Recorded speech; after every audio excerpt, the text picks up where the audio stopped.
Olá pessoal, tudo bom? Aqui é o Júnior Costa, diretor de arte do Board Game Studio. Esse é o nosso primeiro vídeo sobre a temática de arte e mundo dos jogos, desses que a gente está fazendo, em que todos nós do estúdio vamos parar um pouquinho para tentar ensinar para vocês um pouco do nosso processo nessa indústria, no mundo dos jogos, como a gente trabalha, para tentar ajudar um pouquinho de todos vocês a tentar também poder estar trabalhando um dia com isso. Como primeira aula que eu queria trazer para vocês, a ideia era a gente conversar um pouco sobre o processo de direção de arte, então por isso do tema de criação de concepts de direção de arte, que é a base inicial de um projeto, assim, como começar um projeto no âmbito artístico, como que eu tendo a fazer esse estudo de referência, a olhar para isso, a conceber um estilo para um projeto, para a gente conseguir seguir daí e, enfim, dar a carinha, dar a personalidade, para a gente poder trocar um pouco de ideia, assim, de como acontece esses processos criativos, pelo menos da minha parte aqui, pra vocês entenderem como que é o meu processo de trabalho e pra gente poder ir nesse começo de desenvolvimento de ideias e pensando no que vai ser lá na frente, né? O que a gente quer chegar, como que vai ser a cara do nosso projeto, como dar essas personalidades. E a ideia é começar a conversar com vocês de um lugar mais pessoal, assim, mais subjetivo. A gente não tem um teor prático e teórico a ser aplicado, algo tão didático assim, porque não é, a gente, enfim, primeiro não somos profissionais da área de educação e segundo que a gente também tem os nossos defeitos, as nossas falhas, assim, que da maneira como a gente trabalha, a gente não está aqui para propor algo, um modelo ideal, assim, é mais para mostrar para vocês como que é o dia a dia do nosso trabalho, especialmente do meu lado aqui falando, como eu penso, como eu imagino, talvez é para ajudar vocês, assim, no processo, a desenvolver o projeto de vocês, ao processo de vocês também, e para que vocês possam também, quem sabe, entender um pouco, né, olhar para o Liara, que é o nosso projeto referência aí que está saindo agora, e entender como que foi o processo criativo de tudo isso, como surgiu. Então, por isso que eu tô aqui com o computador. E a primeira coisa que eu queria mostrar para vocês é o Pinterest, que é a coisa mais genérica, talvez a coisa mais óbvia daquilo que a gente... esse barulho é meus cachorros, né? Caso não... Mas que pode parecer um pouco óbvio, assim, a busca de referências. Vou procurar isso. É o que eu sempre falo, que eu acho que o processo artístico geral, ele começa com uma prática do olhar, né? Eu sempre gostei de falar disso, que é importante que a gente desenvolva um senso crítico na nossa capacidade de olhar, antes de querer desenvolver nosso capacitismo técnico, assim, de como fazer coisas muito bonitas, assim. Mas às vezes vai até de identificar o que é bonito, o que tem personalidade, o que não tem, o que é do seu agrado, o que não é. Eu acho que você desenvolver esses próprios gostos que caminham para o seu próprio estilo, para a sua própria personalidade, vem das suas referências, do que você quer olhar, do seu contexto. Então acho que começa, por mais genérico que possa parecer, acho que o Pinterest é um lugar, por exemplo, para você pensar, onde é que eu vou começar um projeto? Assim, é um lugar para você, lógico, com devidos filtros, né? Mas é um lugar para você já estar vindo e eu gosto de colocar aqui, vou colocar concept art, para vocês entenderem também um pouco como que que pode parecer, mas o que é esse concept art? Assim, com o que eu desenho quando vou fazer um concept art? E eu acho que a graça do concept e esses processos iniciais são os mais gostosos porque eles não têm muitas regras, né? Eles não seguem parâmetros do que precisa ser entregue, do que precisa ser feito, do que precisa ter significado, do que precisa. Eu acho que essas ideias iniciais elas podem surgir de diversos lugares diferentes. Lógico, quando a gente está falando de um jogo, a gente está pensando que provavelmente ele já vem acompanhado talvez de um briefing de história, talvez de uma narrativa pré-construída, talvez uma gameplay que já está imaginada, talvez alguma dinâmica que já esteja acontecendo que vai referenciar essa sua arte. Mas, mesmo assim, normalmente quando a gente está falando também de direção de arte, a gente tem um caminho aberto para tomar um partido, assim, né? O jogo vai ser um puzzle 3D de ação, mas aí ele vai ter um tom mais sombrio na narrativa, ou ele vai ser um tom mais alegre, ele vai ser mais dinâmico, ele vai ser mais calmo.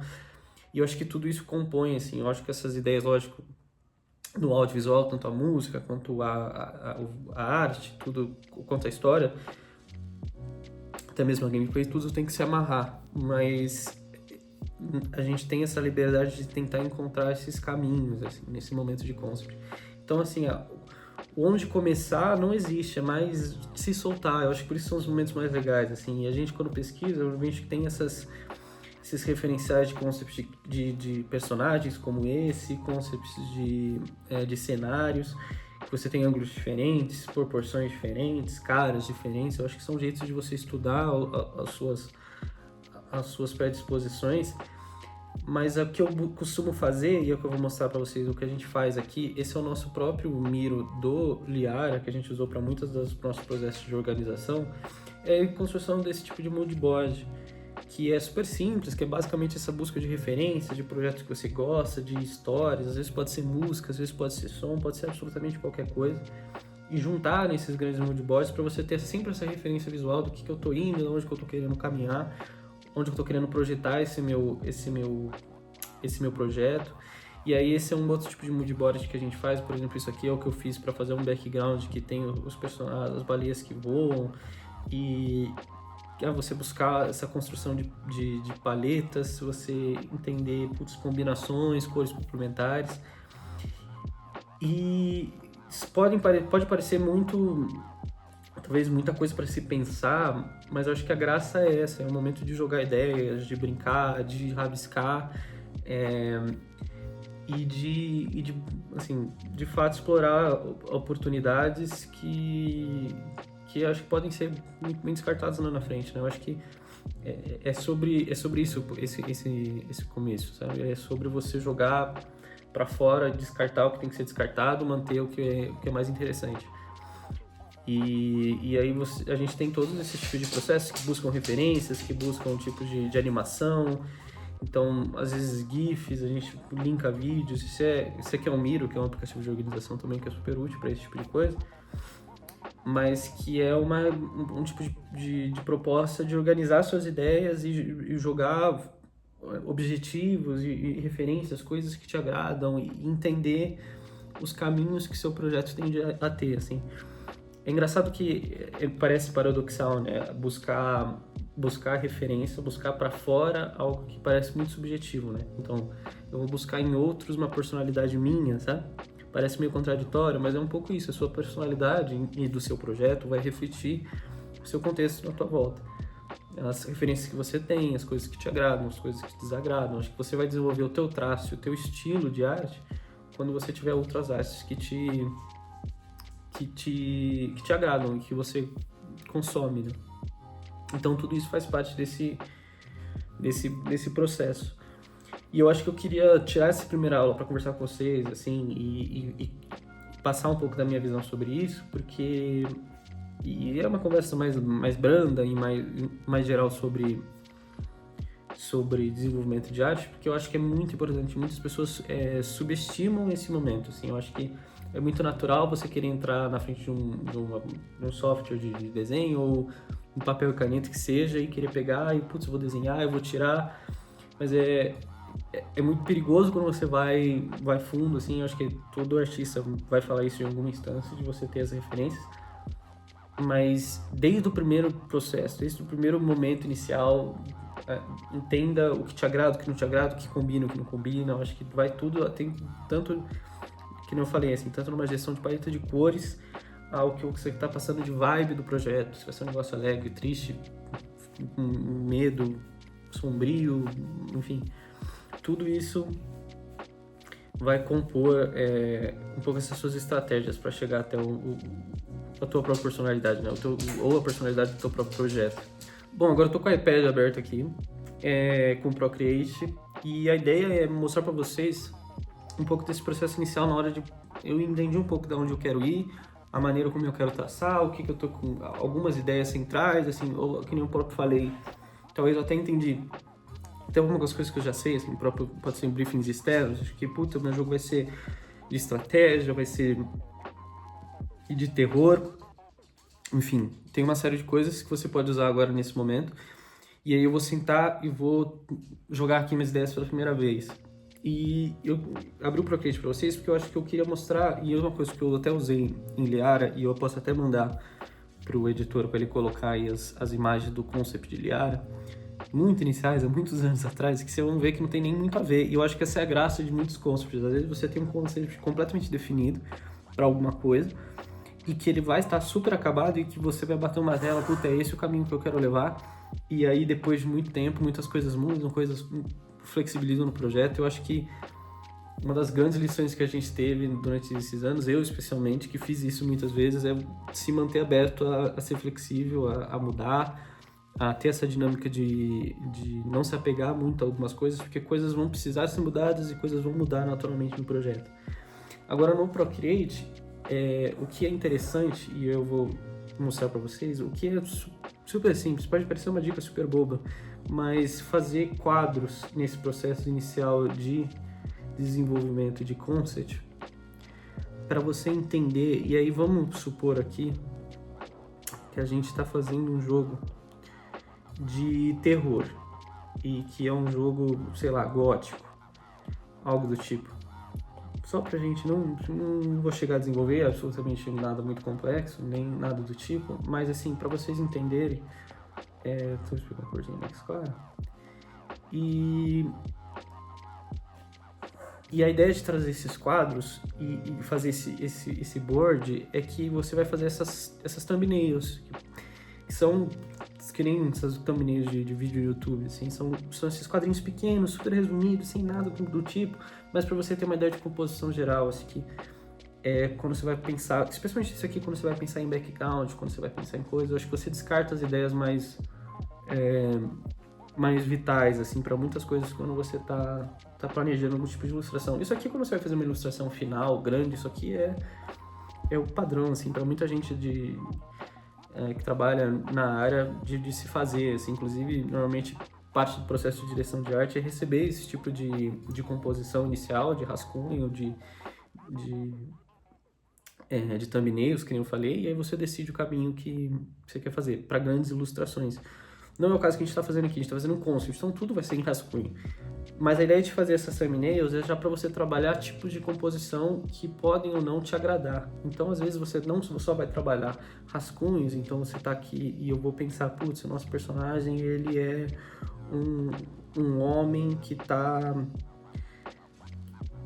olhando um horizonte, que é porque você tem no jogo uma igreja que é onde ele vai desenvolver os puzzles dele. Então, você tem ele nessa igreja aqui, antiga, gótica, que é onde que ele tem que ir para que vai ter, enfim, a dinâmica de puzzle dele, e a igreja ao fundo.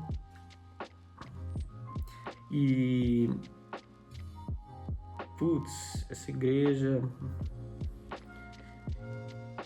E aí, qual que vai ser o contexto do cenário? Putz, o que eu posso trabalhar de cenário? Putz, eu gosto de referências de Bloodborne, então assim, a gente pode pensar, tipo, nossa, vamos trazer um foreground de árvores e de plantações, as lápides. E você começa a rabiscar essas ideias iniciais do que é uma composição de uma cena, já pensando no que pode ser algo dentro do jogo. E pode parecer super simples, putz, vou rabiscar umas thumbnails, algo que, tipo, putz, no âmbito prático, você fala, não vou usar isso pra quê? Não, você vai jogar isso fora, eu acho que não precisa nem se preocupar em salvar, não precisa se preocupar em ficar bonito, a ideia é que você descarte as coisas da sua cabeça, que você tá brincando de visualizar o que é o seu jogo, sabe? Acho que é um pouco disso, vou tentar visualizar o que é o meu jogo, vou tentar jogar minhas ideias pra fora, pra tentar ver o que sai, sabe? Acho que é muito disso, assim, vou ver o que sai desse meu jogo, né? E aí qual que é a ideia dele, o que ele pode ser.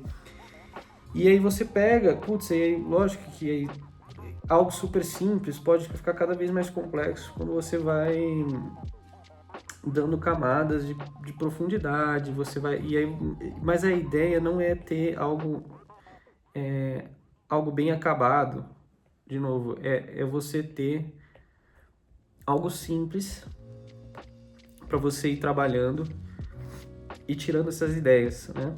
E aí você brinca com essa dinâmica de cores, com referência para referências de outros lugares, você vai colocando, eu acho que tem... E isso é um dos exercícios que você pode fazer. Outro exercício é fazer um processo de colagem, você pega várias imagens e coloca colagem de referências que você tem. Outra maneira é o próprio Moodimoji que eu mostrei do Liara nosso. Então tem formas de você construir esses processos de referência e jogar essas suas ideias iniciais para que isso fique... para que isso te solte nesses processos, sabe? Te tira essa instiga, às vezes, de não estar conseguindo ter ideias, né? E aí você vai fomentando isso e vai, aos poucos, vai